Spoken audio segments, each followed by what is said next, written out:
Okay, I think we're live. I think we're live. Can you give us a comment in the comment box to make sure that you can hear us and that everything's working properly? But otherwise, I think we'll just get started. So welcome to our fourth live stream, I think it is. First one, both of us together, which is kind of exciting and fun for us. Okay, I'm still waiting for confirmation that you can hear us. I haven't seen anything come in yet.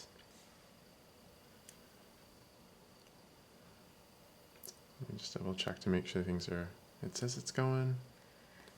Oh, got a thumbs up? Okay, perfect. Loud and clear. Okay, awesome. So the way this is going to be working is we have our laptops in front of us and we are monitoring the live stream chat as you communicate with us live. So we'll be looking for your questions and then we'll be answering your questions as they appear on the live chat.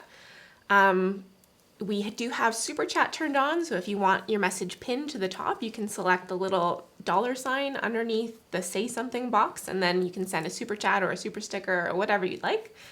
But we kind of just want to lay the groundwork for this live stream. And so I know I myself have been struggling quite a bit with everything that's happening with COVID-19 and the pandemic that's like taking the world by storm right now. There's a lot of stress and anxiety around it and difficulties with things like social distancing and self-isolation that we really feel are important to talk about. And these things, like, like the anxiety and whatnot, that's not just people with like mental illness who are having trouble with this. This is, everybody's having trouble with this. But I think it affects people with mental illness and they're just maybe more vulnerable to that. Yeah, I think, they're more vulnerable to the negative impacts that all of this can happen or have on people. So we also want to take the time to just clarify that we are not medical professionals. So we are not giving any medical advice to anyone. We are simply sharing our experiences and our advice based on our own experiences. We are also not public health officials, so we can't really comment on the pandemic as it is, as, what am I trying to say, that we can't comment on like the pandemic from a scientific perspective or anything. We're really just here to talk about and create a safe space for people to talk about things that they're struggling with in relation to the pandemic.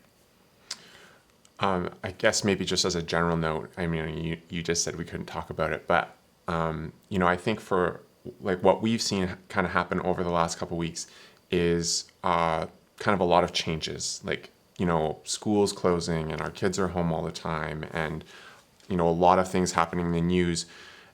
And it's kind of, I think now just starting to get to this point where it's like, we're starting to get used to kind of a new normal, like, and understanding that like, this is going to go on for probably months, like, or into the foreseeable future. So yeah, I mean, we can't comment on like how long it's going to go on for, but we do have an understanding that like, this is going to go on for quite a bit of time now. And, I think that's made us adjust our perspectives a little bit, and I think everybody else is probably kind of in the same sort of situation. Yeah. So I think with that, we'll open it up to some questions. Sure. So if you have any questions, make sure to send them in the live chat on the side of the video. But I think there are already some. So how to stay connected easier to your therapist in this growing time of isolation. It's been super hard for me. Also love your channel. Thank you. That's a great question. And it's kind of one that like everyone is kind of trying to figure out right now, what the best way is to stay connected with your supports and with people like your therapists and doctors and whatnot with all the social distancing and self-isolation happening. So I have had a telephone session with my therapist and also a video chat session with my therapist. And I probably much preferred the video chat because you got to see each other and interact a little bit better, but you do need a strong internet connection for that, so it's not accessible to everybody. So telephone is another option. I think those are the big options right now. I think another thing about just like the strong internet connection thing is like when we were trying that, like our therapist had a strong internet connection and we had a strong internet connection, but all of these services that everybody is using for online meetings, they're all being like overwhelmed by a lot of people. So even if you have a strong internet connection, you might not have the strongest connection like over video chat. But there are some are lots better of than different others. platforms, And then doing it like at off hours, I know that was another thing that the the therapist had recommended is just like not doing it like during the day or during the evening. That was another thing that helped. So Yeah.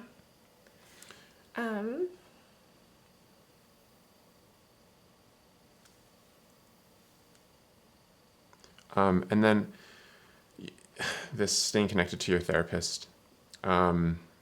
We've recommended it before, but like BetterHelp. So like, and that's another one. that's through like text. So that's not through.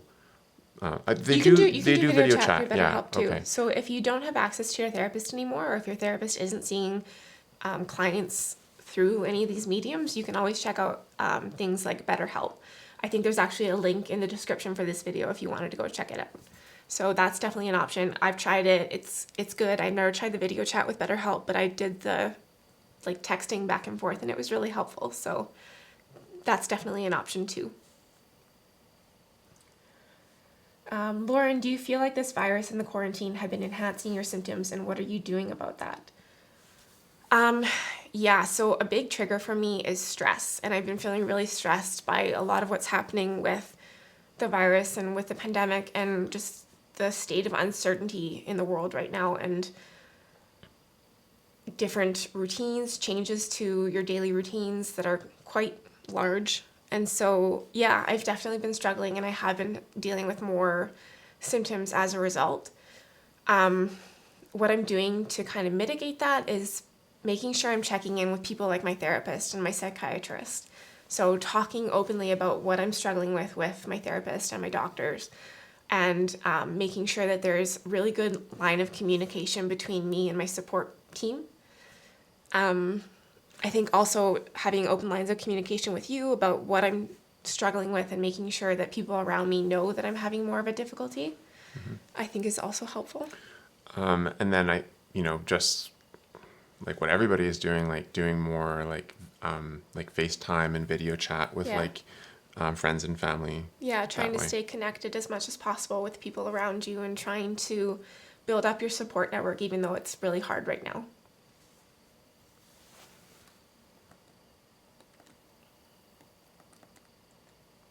Oops. Oh gosh, there's lots.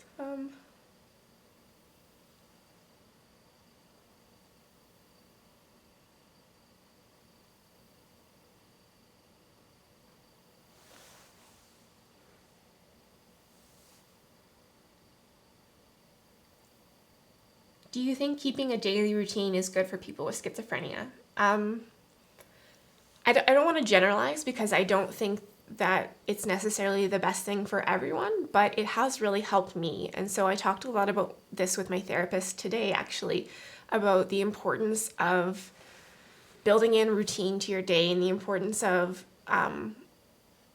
allowing your small victories and like planning to do something and checking that off the list when you do it, even if it's just like taking a shower or doing the dishes or just little tasks like that, and making sure you're building in routine and not letting things like that fall by the wayside, I think is really helpful. I'm looking to create more structure because that's something that I've been kind of struggling with throughout this whole pandemic. We've been social isolating for 2 or 3 weeks now, 2.5 weeks.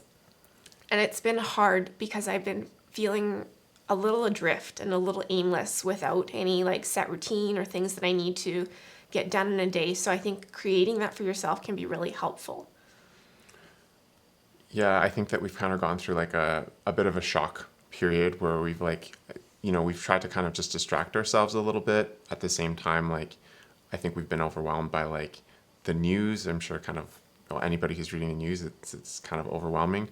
But it has been disruptive to like routine. And I think one of the things, I know that we've been like staying up too late. And so like sleep disruption, I think is an important thing to address because I think that like, it's kind of, that's a really helpful thing to like have on a routine, like making sure that you're getting enough sleep every night and trying to like go to bed around the same time and get up around the same time. I think that that's something that's kind of helpful. Mm-hmm.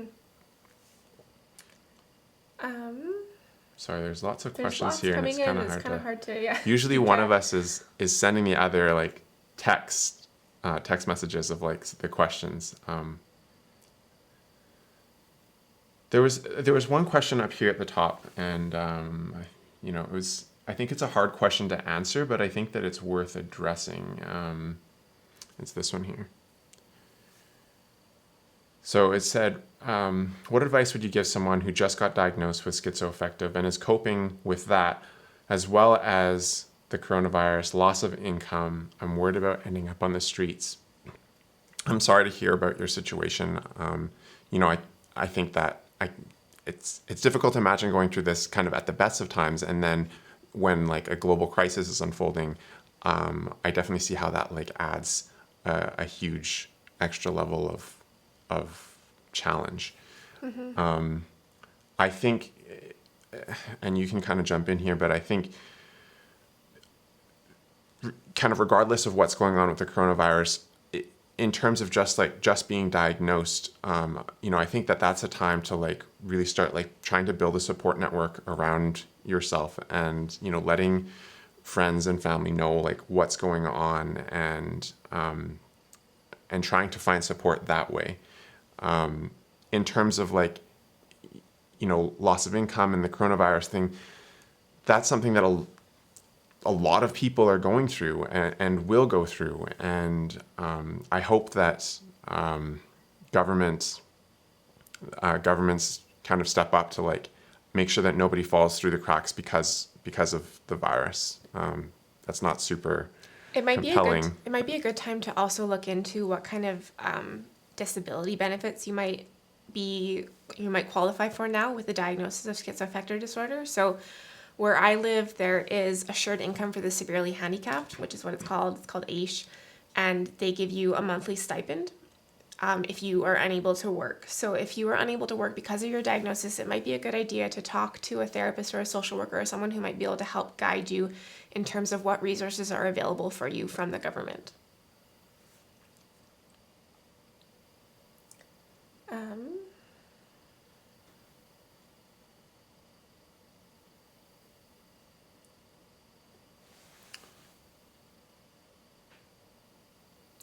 Have you had schizophrenia symptoms specifically related to the virus? For example, paranoia about being injected with a vaccine in the future, etc. That's a hard one. No, I haven't had any paranoia about like vaccines or any of that kind of thing, but I have had paranoia about the spread of the disease, the spread of the illness, and about the serious implications of it spreading further. And so it's kind of hard because those are kind of like valid, real concerns that I think everybody is having right now. And it's kind of paranoia that everyone is experiencing right now. So it's really hard to kind of differentiate like what is my illness talking and what is real founded concern or paranoia about the state of the world right now. So yeah, like I think going to, for example, like the grocery store over the past couple of weeks, I feel like that same concern is like within everybody, like standing in line and just that uncertainty and that paranoia that like, am I potentially contracting this illness just by being at the grocery store? So I don't know that that's specifically, schizophrenia related paranoia. I think it's just a very real, like, general paranoia right now. But I mean, like, it's really hard for people who have schizophrenia because it's really hard to kind of draw that line about what is like okay to be thinking and what is like what everyone is thinking and what is like taking it too far and being more schizophrenia driven paranoia. So I think that there's a lot of room for self-reflection and checking in with the people around you about what they're concerned about and about what they're thinking about things, and seeing if where you're at is kind of in line with that, and just kind of doing that, a bit of reality checking in that way.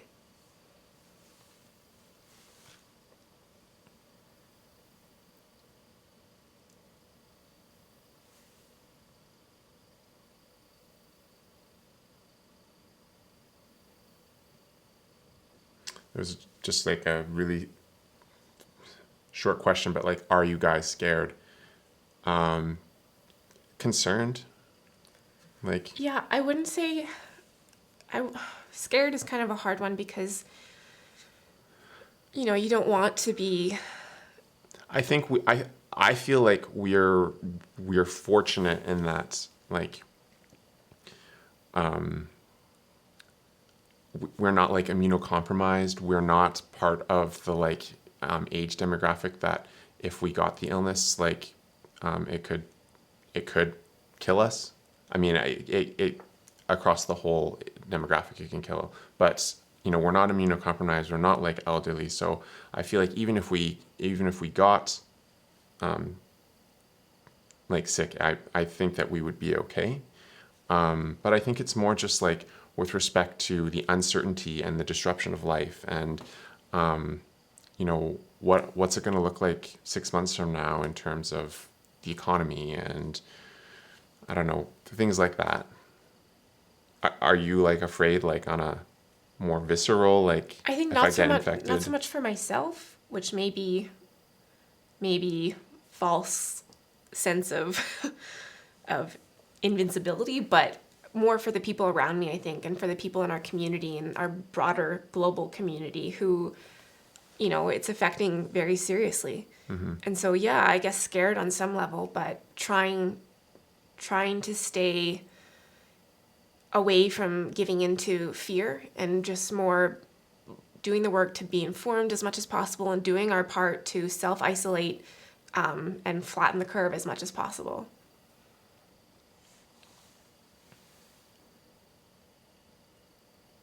So there's a question. So we had mentioned like to the person who was just recently diagnosed with schizoaffective disorder, the importance of reaching out and letting people around you know about your diagnosis and know about what you're struggling with. But I realized that can be kind of a scary thing. And so somebody asked, telling people about my diagnosis is one of the scariest things I've ever had to do. Do you have any tips for coming out to those closest to you?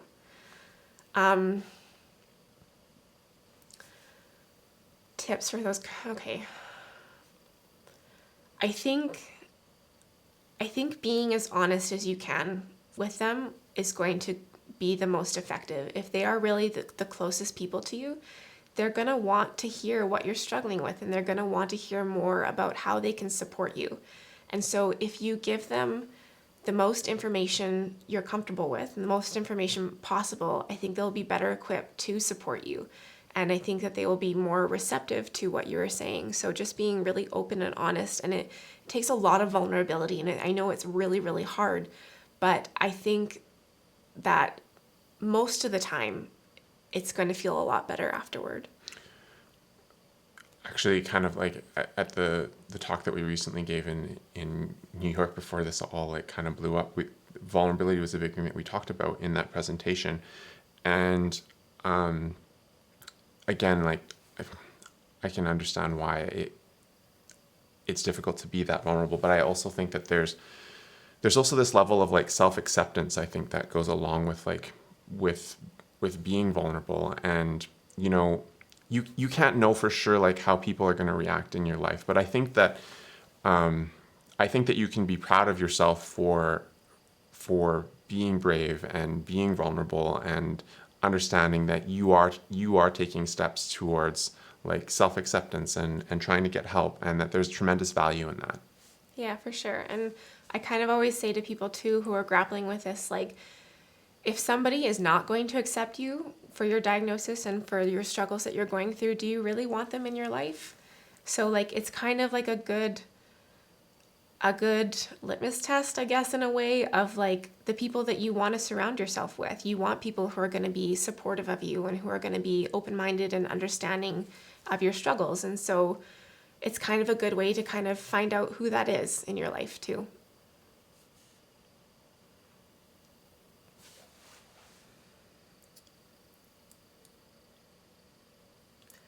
Are you scared you'll need to go to the hospital during this pandemic? And if you do need to go, what do you think the options will be?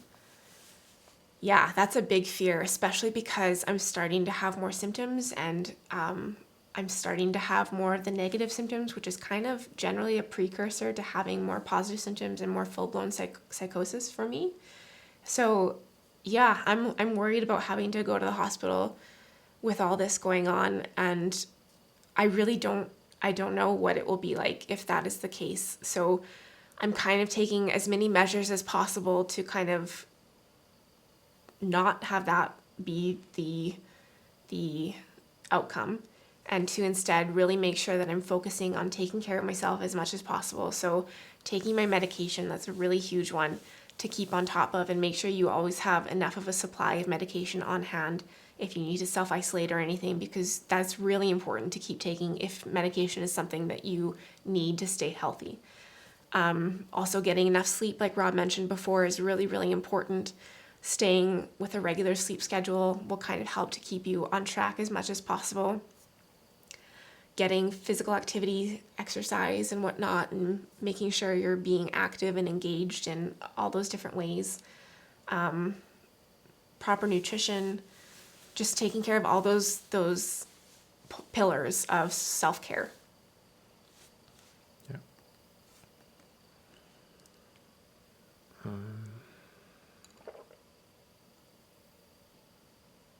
And maybe I would just add to that, like,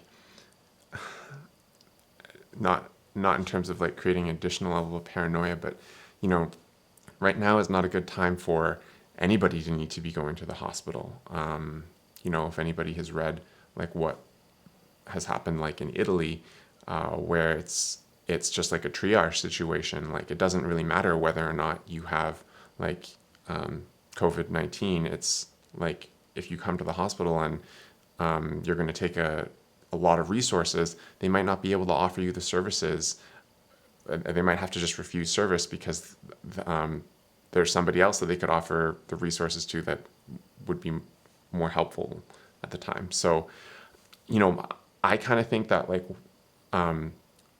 mental health related emergencies will be, I don't know what you would say it, but like in a triage situation, I don't think that they would become priorities in terms of people who are dying because of respiratory illness. And so yeah, I do think that it's important to be kind of a little bit more conscious right now of like how right now is not a great time to go to the hospital for really any reason at all.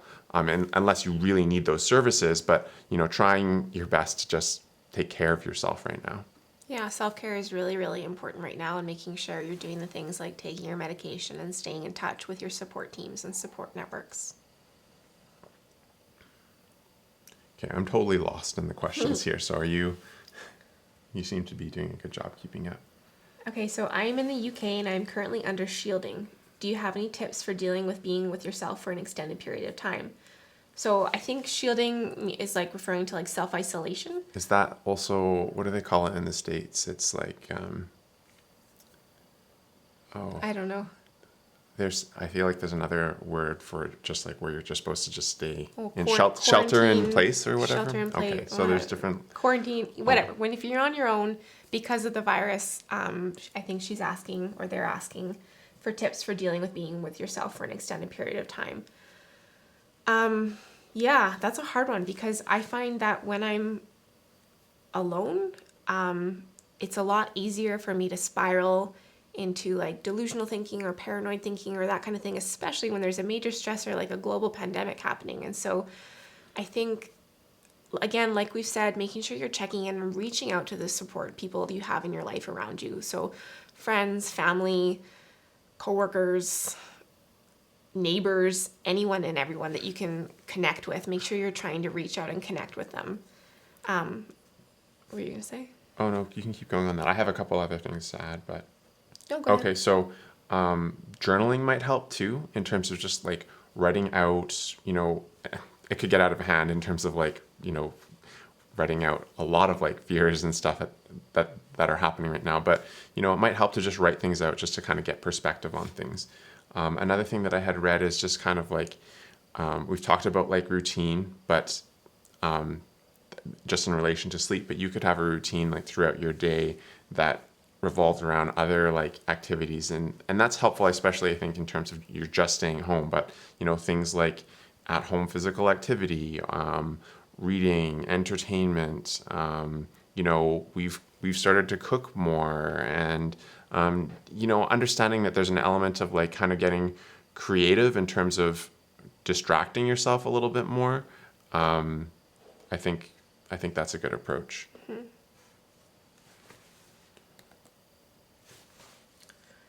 So how do you create a support network when you don't really have any friends or family? So yeah, I think this is kind of something that a lot of people who are dealing with mental illness, like schizophrenia, kind of deal with, is that they have a kind of an underdeveloped social network. And so it's hard in these situations where you need to reach out to your support network and you don't really have one built or established yet. But I mean, there are a lot of like online communities that you could be a part of and that you could join. I know of a lot of local Facebook groups that deal with supporting each other with mental illness. They're kind of like peer support groups on Facebook, or there's some Zoom chats happening right now that you can connect with. So look into things like that. I think that's helpful.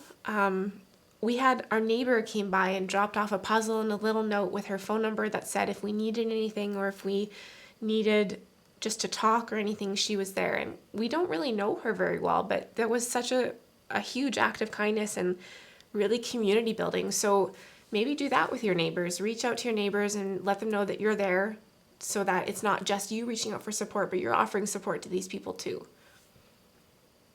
Yeah. Any other tips?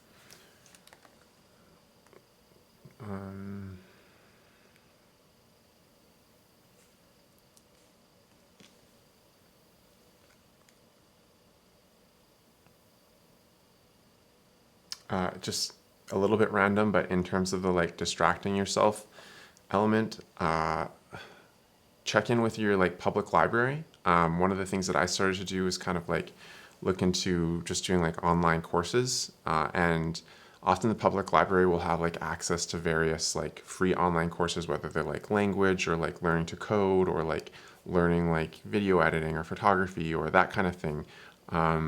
So and then obviously the public libraries usually have like ebooks and access to magazines and news and stuff like that. So that's kind of, even though libraries are closed, the online versions are pretty good. So that's one element that you can use.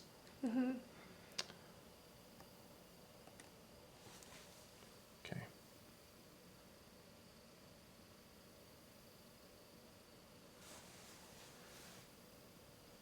There's a question, have you ever been to group therapy and has it helped you in any way? So yeah, group therapy was really pivotal in terms of my recovery. It was really, really a crucial part of my recovery. It helped to kind of normalize what I was going through, and it helped to kind of let me talk through some of the things that I was struggling with people who really got it and who understood what I was going through and could provide valuable insight or just empathetic ear. And so I think that it's important. Obviously, groups aren't really happening right now, so to look for that in other venues. So again, like we mentioned, the peer support groups on Facebook or on other platforms, like people are mentioning some in the chat right now, which is great. Share those resources with each other. I forget where I was going with that. But yeah, we also kind of tried to mimic that with some of our videos that we created. So the Talking with People Who Are Living with Schizophrenia series, where we had 3 people, including myself, who just kind of talked about things, and we kind of tried to mimic a peer support group with those videos. So you might want to check out those videos if you're craving that kind of community. There's another video that we did kind of early on that I'm thinking about, and it was just like a share your story video. So you can like write out your story and you can share it in the comments, and then you'll be able to read other people's stories too. So that, I think that might be helpful. We'll link to that at the bottom of this as well. Yeah.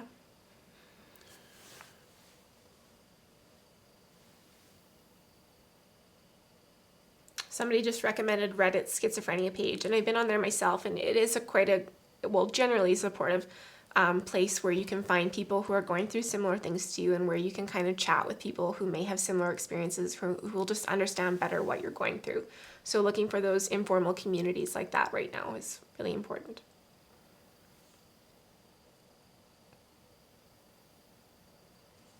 Have you noticed any positives because of the isolations? So, do you want to take this one? You can start. So, I think, we have 2 kids with us 50% of the time. And so while it's been like incredibly stressful having them home all the time because schools are canceled, and it adds kind of an extra layer of lack of routine, or Right now. right now, we need yeah, to get into we're routine working on with them. building a routine with them. But it's been stressful having them at home, but at the same time it's also been really, really nice, like just getting to I've heard a lot of other people talk about that too, just like the increased amount of family time that you Yeah. have. and like getting to spend time with you without having to worry about all the other stuff that we have to do, because there's really not a lot of stuff we have to do right now. So just being able to have that concerted, focused time on the people that you love and the people that you spend the most time with is really kind of nice. I think it's also been, well, a bit of a forced, I think, opportunity in terms of just like self-reflection and maybe this is maybe a little too deep, but like, I think in terms of like trying to figure out who you are and your identity, like I think a lot of people, their identities are kind of mixed up with like their job, for example. And when you can't go to your job, you're kind of left with this like, well, who am I kind of experience. I'm guessing that maybe that's the case for some people. I feel like that's a little bit like that for me, and I'm more like self-employed. So I think there's probably a lot of people who are kind of like, it's a good period of time for self-reflection and just kind of reestablishing like what your values are and that kind of thing. Getting to know yourself better Yeah, too. yeah. Yeah. Yeah.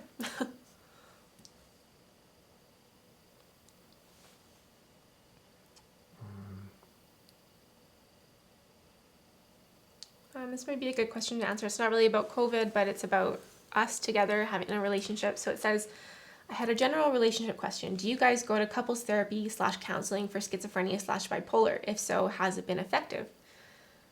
So yes, we do go to couples therapy. It's not even really necessarily just because of me having schizoaffective disorder, but I mean, that was kind of a big precipice about why we decided to go into therapy, because there are added difficulties that come with having one of the people in a relationship having a serious mental illness like schizophrenia or schizoaffective disorder. So I think it's been really helpful.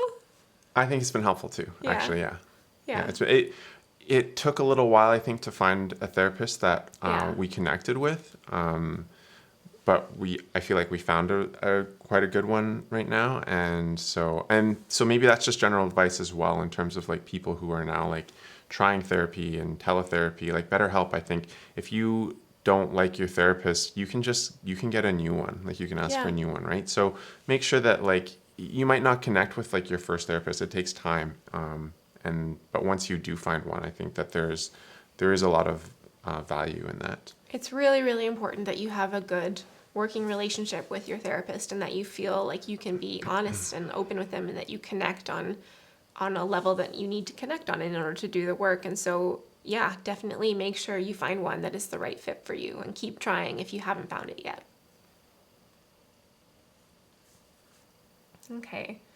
We're kind of lost in the live chat. This is hard for us to follow. I just kind of like scroll up and down. So and I'm if like, what hasn't been answered? Yeah, if you have a question that we haven't answered, maybe send it again so that we can see it at the bottom of the screen. But thank you so much for all of your questions so far. They've been really, really great. One more thing that I'll add about the like couples therapy thing is that, like, I'm self-employed, like. Lauren is home like all the time, sort of self-employed too. So we're around each other like all the time, basically.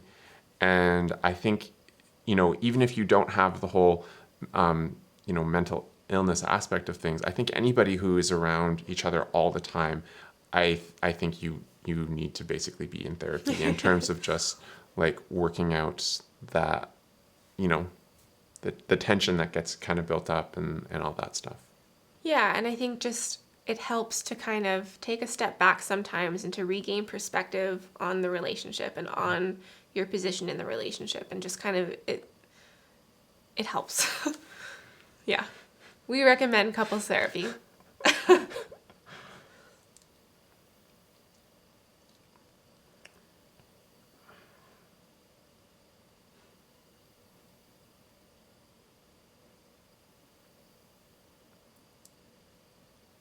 having a pet can really help with anxiety if you live alone like I do. That's kind of a good tip.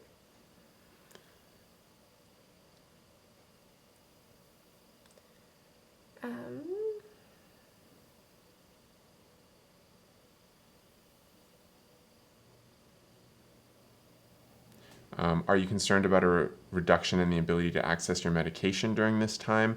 I don't think that that's going to be an issue. I think that like the drugstores will be like an essential Deemed service. essential services, yeah. Yeah. Yeah, I'm more concerned about people who have to self-isolate for one reason or the other, like just staying in their home all the time and they don't have enough medication on hand. So that's why I was telling or advocating for you to make sure that you always have at least 2 weeks supply on you, just in case you need to self-isolate so that you don't run out of medication.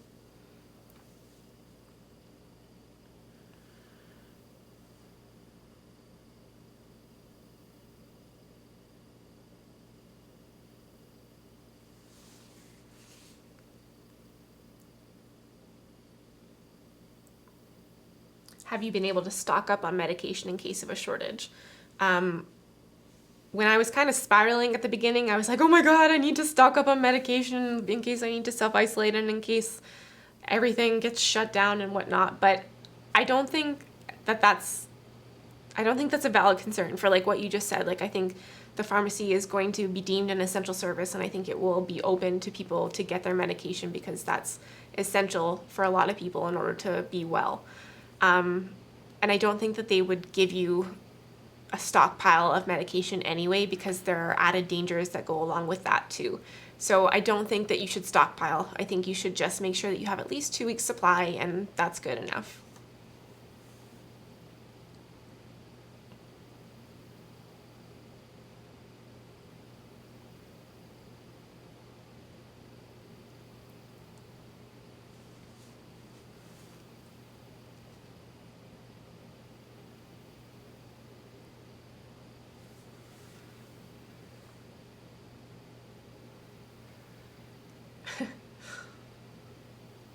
Are you fully stocked up on toilet paper?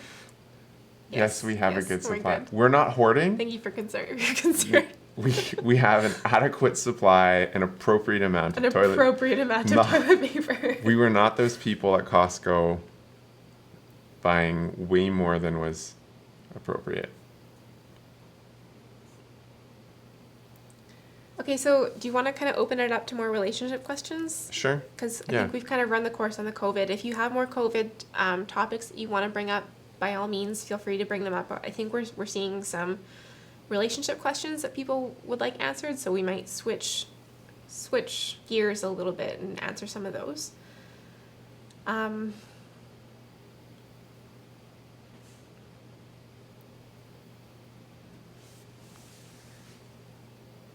I understand you guys are planning to have a child. Are you afraid of postpartum depression?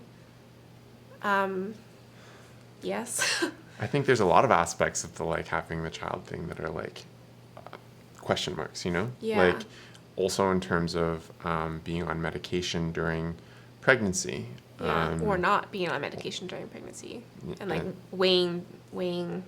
My psychiatrist has already told me that I have to stay on medication during pregnancy, so that's not really an option for me. But there are people who decide to go off medication when they're pregnant. I haven't heard of it ending very well for a lot of cases, so talk with your doctor if you're concerned about that. Make sure you have a really open communication with your psychiatrist about how to proceed. The story that her psychiatrist had told her was about how one of his patients went off medication in order to get pregnant, or maybe when she was already pregnant, and then she ended up giving birth in the hospital, but not In the psychiatric in the ward. psychiatric hospital. Yeah. Yeah. So, but anyways, the question was about postpartum depression. Postpartum depression. Yeah.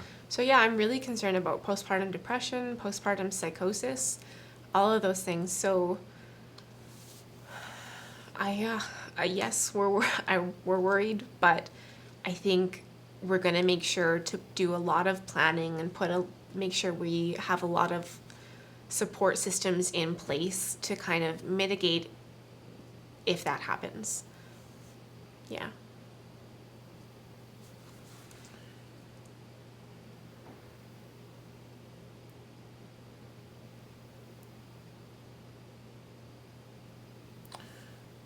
this one here. So, are you worried about the increased risk of your child having other mental disorders that are increased when a parent has schizophrenia? Not only schizophrenia, depression chances are higher, etc. Yeah, I'm worried about that. That's definitely a major concern, and that was why when I was first diagnosed and when I was first going through dealing with my mental illness, I decided that I wasn't going to have kids. I would adopt or I would do something else. But I've kind of learned that it is possible to manage these illnesses, and if somebody has it, the best support person or the best kind of parent they can have is somebody who really understands what it's like and can kind of guide them and help them out through that. So that's kind of my rationale behind like why it's not the end of the world if my child has a mental illness, because it's not the end of my world that I have a mental illness. It's something that I've learned to cope with and that I've learned to kind of, I want to say embrace, but that's really cheesy, but in a way, yeah, I've kind of learned to kind of just embrace it and take it as it is, and I've learned to live with it effectively, or I'm working on trying to live with it effectively. It's a journey. It's a journey. It's a process. Was it tough to discuss your mental health at the beginning of your relationship? It's still kind of tough. I still have problems being really honest about the symptoms that I'm experiencing or whatnot, but Rob is really, really good at like making sure that I know that I'm supported and that I can come to him with that kind of stuff. And at the beginning of our relationship, I was petrified to tell you about my diagnosis and about my mental health concerns. And so I finally did about 3 weeks in, and he was just really, really great and really receptive to it and just met me with a lot of acceptance and understanding. And he just wanted to know more about the illness so that he could best understand it and best support me. And that was just really, really great. I don't know what your experience was like of it, but. I think that, I think that I appreciated her vulnerability, and there's something really admirable about that. I think it takes a lot of bravery to be that vulnerable, and so I think that was something that I found attractive. I mean, be as weird as that sounds, just that somebody could be that brave and vulnerable. I didn't see it like as a weakness. I feel like it's always been a strength of yours. So, yeah.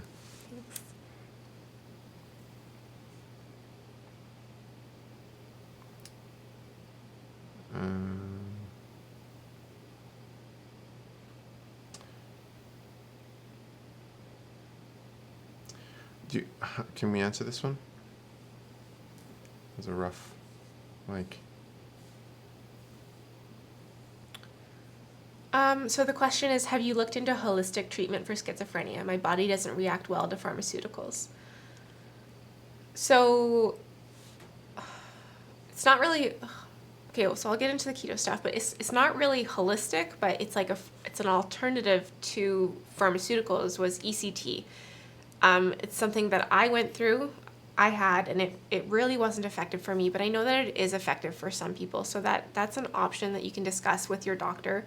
Or there's like the magnetic, I forget what it's called. Functional magnetic transcranial magnetic. Stimulation. I don't know. Your doctor will know more about it, but that's something maybe that you can look into with your doctor. But in terms of like holistic treatment for schizophrenia, we've kind of been doing a lot of research that we're planning to share soon with you all around the ketogenic diet and schizophrenia. So we had seen a lot of We had seen some information to support the fact that, or the idea or notion that the ketogenic diet really helps with the management of schizophrenic symptoms.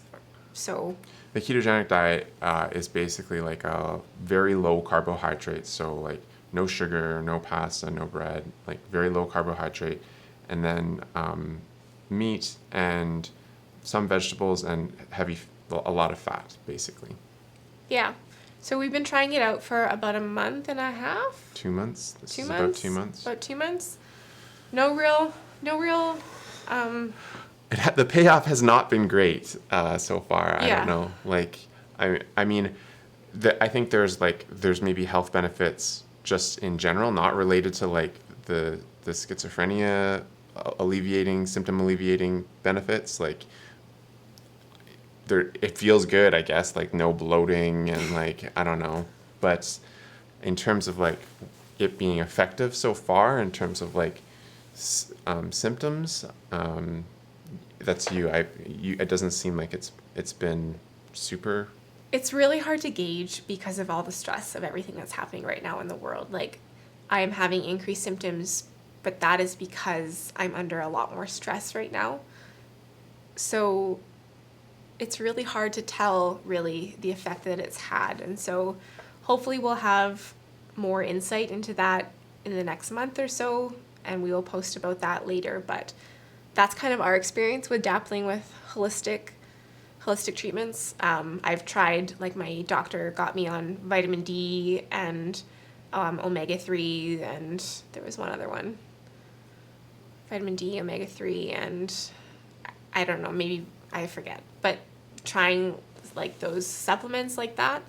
But I don't have a lot of experience in terms of more holistic instead of pharmaceuticals. So, sorry.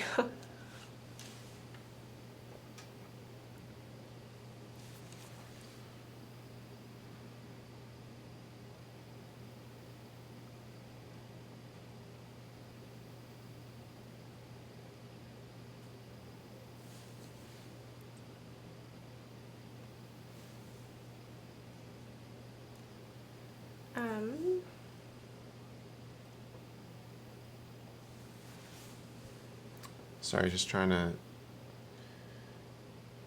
catch up with these questions. There's a question here. How has Lauren made you a better person? How has Rob made you a better person? What positives has the relationship given to both of you? Well, that's a good one.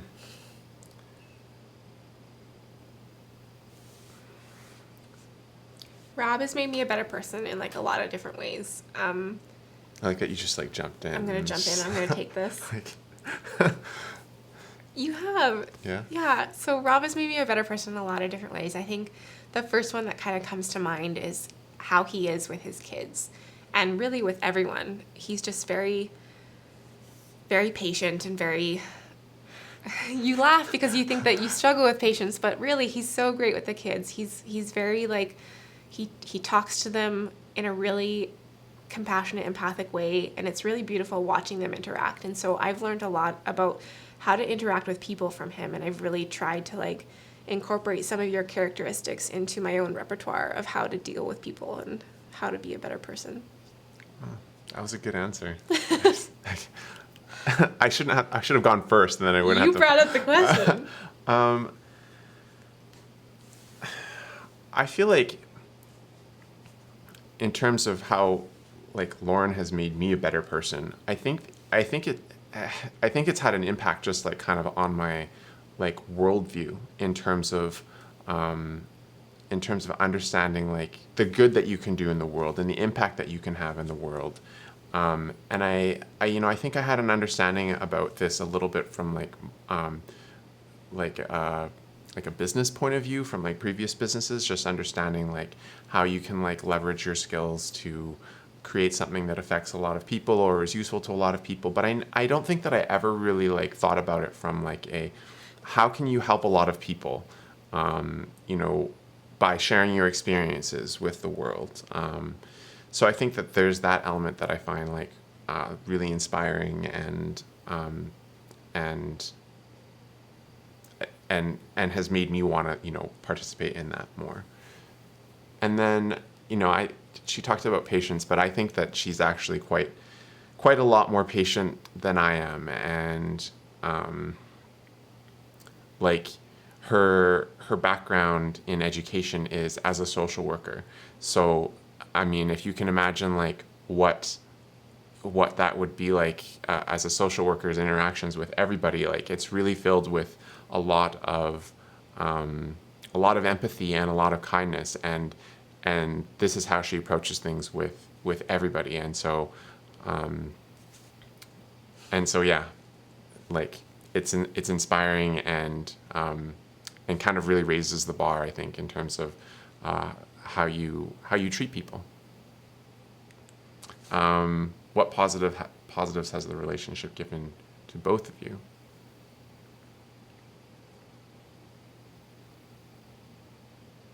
I think there's a lot of positives. Did we touch on that a little bit? I don't know how to succinctly answer that, Okay. so I think we touched on that. Okay. Yeah. Yeah.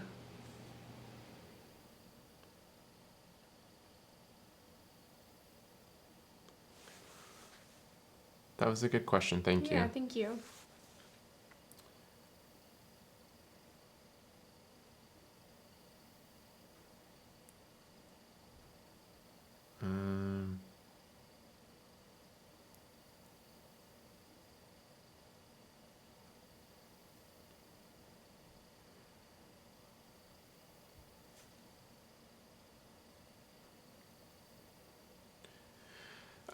There's a question here, and it's what steps are you taking to determine if a future child of yours would have a mental illness, and how and when would you know?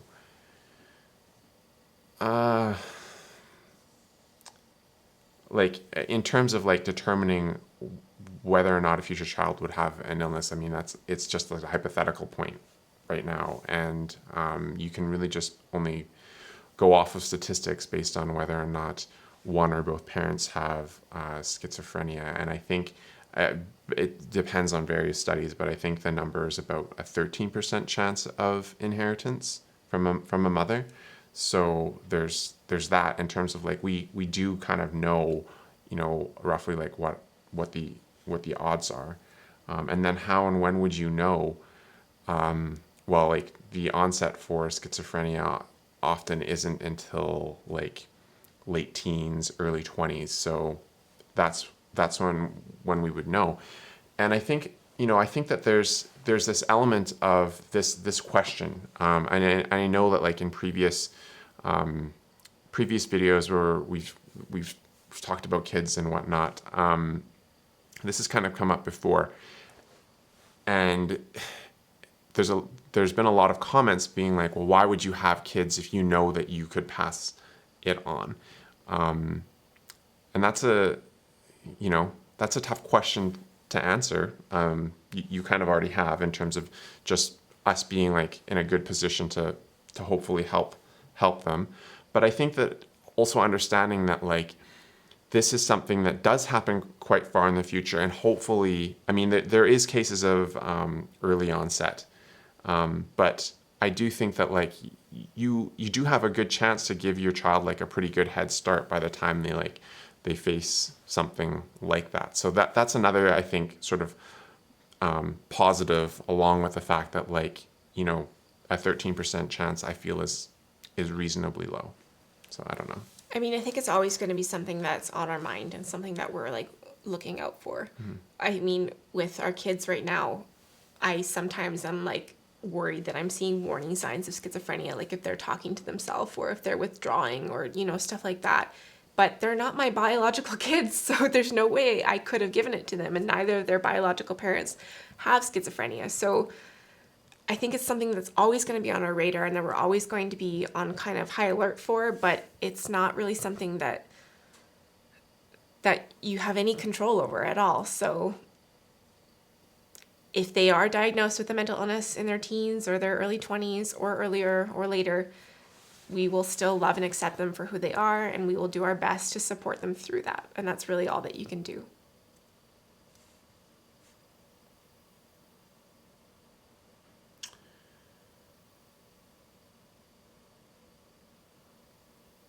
Okay, what do you think? Should we start to wrap this up here? I think so, yeah. So thank you so much for all of your questions and your comments, and it's been great seeing you all interact through the chat as well. we really wanted to take this opportunity to just kind of give a safe space for people to talk about struggles that they're going through or concerns that they have around the pandemic that's happening right now and around COVID-19. And so we want to hear from you more about what you would like to see, what content you would like to see from us around this topic, if that is something that you're interested in, or yeah. So I'm rambling now, but we want to hear from you. If there's more, leave it in the comments below about what kind of content you want to see around COVID-19 and what would be helpful for you and what you want more information from us on, or what you want us to share, what our experiences have been like for it. So I think something that had come up was,